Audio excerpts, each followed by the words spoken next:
Welcome back to the Suburban Ford 7 Sports Cave. We've got experts in the house, so why not ask them what they think? I'm not an expert, but I'll call you guys experts. I'm an expert on all things. I wear red shirts. Yeah, okay. We're going to check in with Mike in the control room to see what questions you have and what you would like to know. Mike, fire up chips, Mike. Yeah, fire up chips. Yeah. Yeah.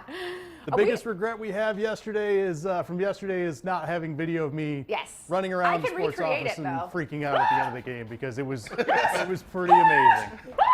It was pretty amazing. Kacie can attest. She got to witness it. Reenactment. But it was pretty fantastic. Yesterday was a good day.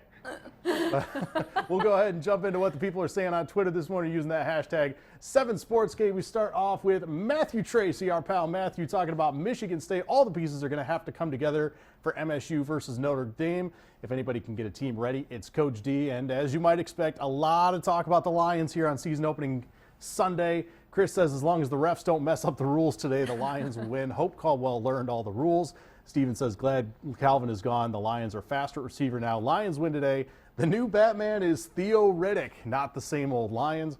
Dungeon of Doom says Lions will be 6-10 this season. That's a prediction I actually share, and I also think the Lions will go 6-10. Not enough talent. Coaching is average at best. Terrence says Lions need to establish the run and stop Andrew Luck. Expecting a blowout today. And finally, we'll send it back in with a question from Al Johnson. Will Abdullah rush for 100 yards or more today? We heard from Abdullah earlier this week thinking that he thinks he's going to rush for 1,000 yards this year. Guys? He wants the ball 30 times a game, he said. No, he don't. Caldwell's like, that's not going to happen, but he says that's what he wants. Powerball numbers.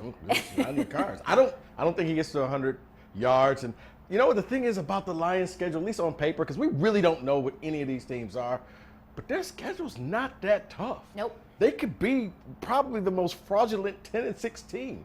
It's not that ill. I mean, if you look at it, at least right now, they could win 10 games. Not saying that they're a great team, but they're playing a lot of bad teams. The Lions could win 10 games. Listen to what you're saying. I think this could be a fraudulent 6-10 team. They're not that good. They're not very good at all.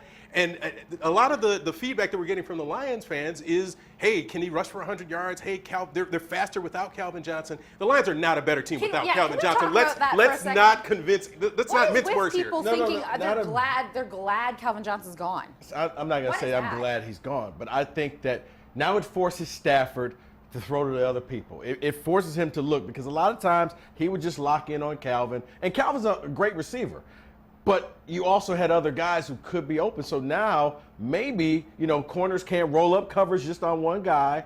You got to play defense, and there'll be open spots. The safeties can stay home now because there's no Calvin. I think it's going to make the Lions' offense a little bit more predictable. I think what hurts the Lions' offense, they can't run the ball. So you don't have to worry about the run. You can sit back as a safety and say, well, we'll just wait for the coverage because they can't run them. If Amir Abdullah gets 100 yards, Lions win. There you go. All right. Wow. So bold predictions. Up next, your nominees for week 4. Now I've forgotten what week it is.